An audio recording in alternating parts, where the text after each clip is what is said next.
Winter is hard on all of us, whether we have seasonal affective disorder or not. Most people in general, even if you're a winter person, by the time it's, drudged on for 3 or 4 months, you're ready for it to be over, right? You're looking forward to spring. But what if I told you it doesn't only affect the way we feel and our mood, that's not the only thing that's impacted? Seasonal affective disorder doesn't only affect how you feel, it can affect your relationships as well. And it can put a deep strain on those. So in today's video, I'm gonna share how SAD changes the way we connect with others and what we can do to protect our relationships through the toughest months of the year. If this is something you're interested in, please hit the subscribe button so we can all travel this journey of healing together. In the sun, it's already begun. You are my one. With a simple mind, we should find some more time. We don't need to worry at all. Okay, so what does SAD do to relationships? There is something called the isolation effect, right? And it is how it causes people to withdraw from relationships, whether it's friendships, family, or even romantic relationships, or like your husband. For example, when I'm struggling with SAD, I don't just feel tired, and that's kind of a common misconception, and this isn't a lot of, you don't hear a lot about how SAD affects the other people in your life, but it does. It affects everybody in your life. It's not just about the person that is experiencing seasonal affective disorder. I do feel tired and down, but I also feel very disconnected. I feel disconnected from the people that I love the most, and that is what sucks. And I know many of you feel the same way. If you do, please drop a comment so that we can learn from each other here. I just want to be left alone. Like, leave me the hell alone, right? Even though at the same time I'm craving connection.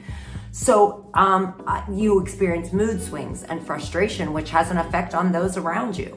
I'm pissed off, it seems like, for 5 freaking months out of the winter, because sometimes that's how long, sometimes it's 6 months here in Pennsylvania. Little things that generally wouldn't bother me in the summertime have a huge effect on me. And it's hard for the people around me to understand, because this disease is something that, unless you've experienced it, you really can't understand it. And it leads to tension, arguments, and just plain distance. So SAD can have an impact, probably the most impact, on your romantic relationships, whether you're married or your significant other or whatever. It can make you feel emotionally and physically disconnected. And so when you're feeling low and depleted, physical and emotional intimacy, they often take a hit, right? And this isn't something that a lot of people talk about, but we need to address this, because it leads partners feeling rejected and confused. As long as my husband has been dealing with this for 20 some years with me, he still doesn't thoroughly understand it, because he is this happy-go-lucky person. He doesn't particularly like winter at all. He's a cement contractor, right? You can't pour concrete in the 6 inches of snow or when it's below a certain temperature. So he is home all winter long. And if you haven't seen my last video on SAD, you can find it here. And I talk about how it's so important to maintain a consistent schedule, and that doesn't happen for me, which makes my SAD, I've had psychologists tell me that makes mine worse, because as much as I love the man, and he is a great help, I love it when he's home in the winter, if it only lasted a month, because my chandeliers get cleaned and my walls get wiped down, shit that I don't have time to do all year, right? He's constantly going, and he's a ball of energy, and he gets my house like freaking spotless, right? But by the time winter is over, I'm ready for him to get the hell out. I don't have that routine. And, sometimes he might think that I'm pissed off at him, and I'm really not. And it's just the weight of SAD pulling you down.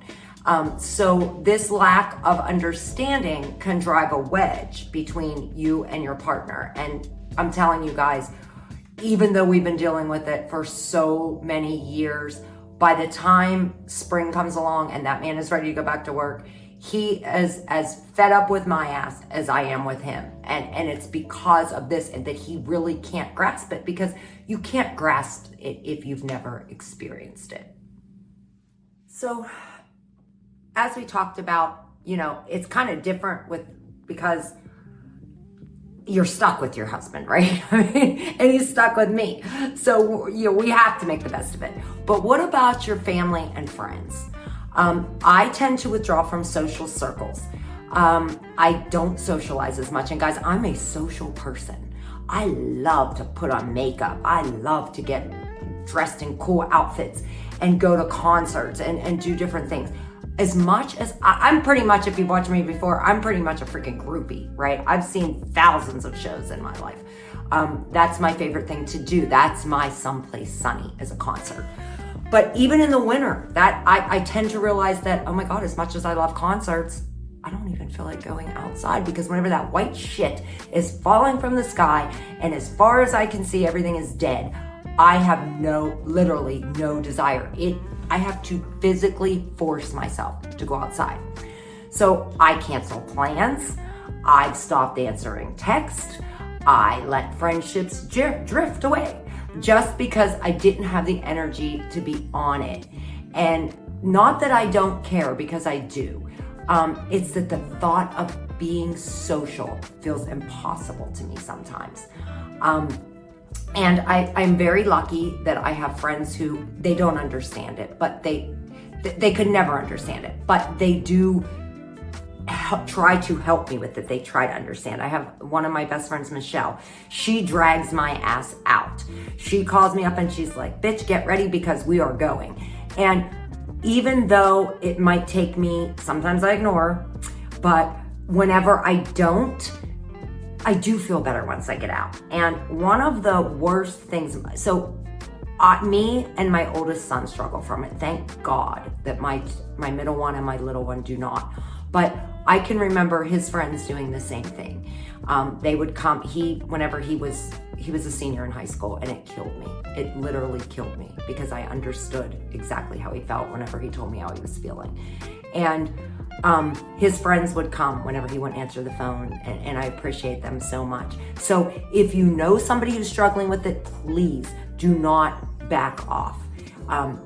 No, it's not going to affect a long-term relationship. It's not going to affect, it might seem like it at the time, but it doesn't. People who struggle with this really do appreciate that, and especially looking back, or especially once they do get you out.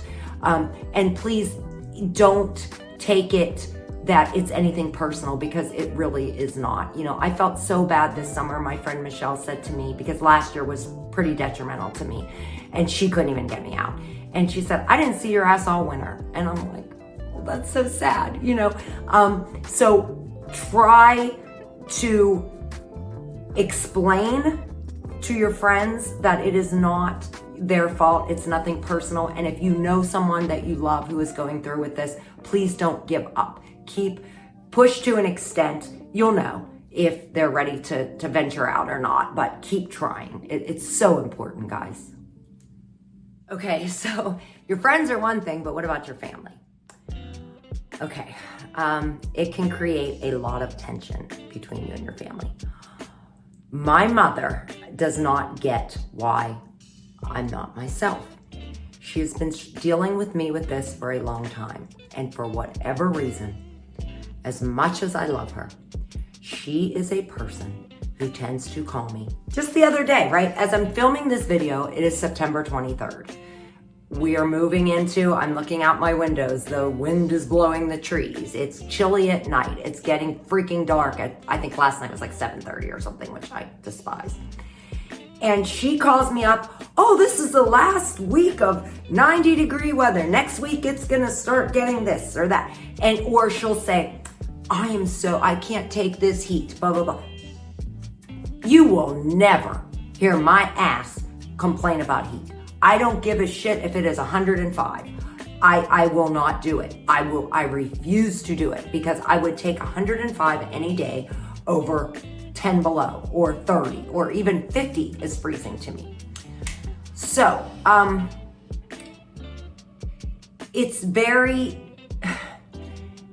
it causes confusion. It causes, a lot of, she doesn't understand. She'll say, well, I can't even call you. We can't talk about anything. And I know that she would never deliberately hurt me on purpose. And so here's the difference. I don't bring up winter to my son Triton. I know that it affects him and I don't talk about it. I can tell the difference in him. The memes stop. He's at Pitt Med and I get these memes all the time or his little sarcastic comments. And whenever winter starts to set in, that's what I always say. When the memes stop, Triton is sad. So I don't bring it up to him because I know what he feels like. Unfortunately, even though my mother sees it, she doesn't understand the severity of it and what hearing comments like that can do. And then you're already pissed off, right? So then I start to accuse her of doing it deliberately, and I feel terrible because she really doesn't. So if you are dealing with someone like this, maybe it's your daughter, your son, somebody in your family, your best friend, you really need to listen to them and try very, very hard not to talk about the season or what's coming or the weather, or my ass doesn't watch the news. I don't want to hear anything bad, and I certainly don't want to hear about how bad the snowstorm that is coming next week, right? So very important if you're dealing with it. And if you have it, you need to try to sit down and have a serious conversation with your family and explain that it is not them. It just hurts you, that is something that you literally do not want to think about. Okay, so we definitely want to protect your relationships. The last thing any of us wants is and guys, this has happened to me. My best friend in this world, who moved away, she moved to Las Vegas, and she's my baby's godmother, she's my godmother. Like we have been friends since middle school. And there was a time when I just blew her off to the extent that, she wasn't here anymore. She was thousands of miles away. And I blew her off one winter and we didn't talk for about 2 or 3 years. We have rebuilt that relationship and she understands what's going on, but I didn't have that open communication with her. I just blew her off. And we don't want that. We don't want to wish our damn life away for 4 months, which is what we do. And I'm trying to figure out how to fix that. If anybody knows, please put that in the comments because I hate it. But we don't want spring to come around and all these fun things that you have planned and summer's coming and you're stuck, isolated still because you've pushed everybody away. We do not want that. So one of the biggest lessons that I have learned is you need to talk about it. I need to talk about it with the people in my life, even if they don't understand, even if it's not always easy. I let them know what's happening in my head, and it helps prevent misunderstandings. I like to set realistic expectations. Guys, I might need some time. They're saying it's gonna be 30 below next week. Please don't call me and ask me to go out because I physically can't do it then. If you suffer from this, you need to set aside intentional time to have those conversations. Sometimes I'll schedule a movie night with my husband and we'll just talk about it. Or me and my girlfriends will go have coffee. Or last year we went to float at a float spa. If you've never done a float spa, awesome, especially for SAD. I loved it. And we're probably gonna do that again. Even though Michelle had to drag my ass there, it's still maintaining, even though I'm not seeing her as often, it's still maintaining important connections without completely getting rid of them. So you might not see them as much if you set some time, like maybe we'll go out once a month, Michelle. That would be good. Is that good for you? You need to explain to them why you're not feeling your best. So if you have friends or family who understand it, lean on them. Or if they're trying to understand it, lean on them. Set time to set boundaries and let them know that you appreciate their patience and that absolutely it is not them and that because it is you. And you don't, because no one should have to go through SAD alone. So if you have people in your life who are willing to try to understand it, please lean on those people. I just want to mention very quickly, since we're talking about SAD season, after Someplace Spooky is over, so after the Halloween season, we are going to launch our SAD collection, and it did very, very well last year. I tried to put some humor into it. So if you have not been to the shop, please visit www.someplacesunny.shop, where, guys, you can wear your story. Today I dug one out from last year, and it says, "I'm sorry for what I said when it was winter."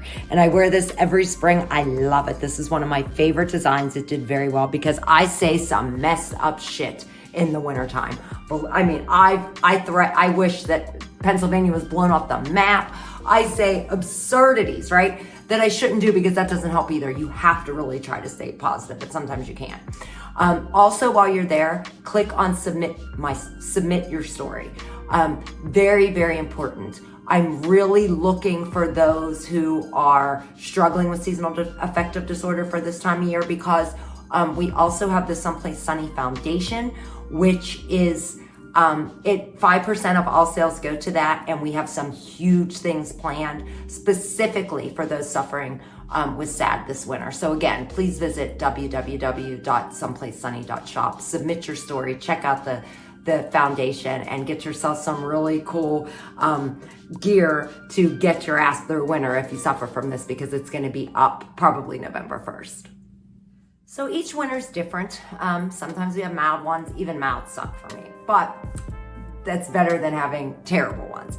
So what I do to prepare is, because there was a time whenever I felt like, probably about 3 winters ago, I felt like all of my relationships were slipping away. Last year was really bad too. If I had mentioned it earlier, my girlfriend Michelle said, "I didn't see you all winter." So what I've tried to do to protect those relationships is learn to be more open. I will do a phone call once a week with my friends. I send text messages. I try to keep that, even though I'm not physically seeing them, I try to keep those relationships going. I've learned to set some boundaries, as we discussed. I've learned to, be more open with how I'm feeling and not just kind of try to isolate. And guys, this takes work and it takes practice. And, I didn't do so well last year, so I'm hoping to do better this time around. I also I want to share something that kind of works. Sometimes it is a journaling exercise. So write down how SAD affects the way you connect with people during the winter.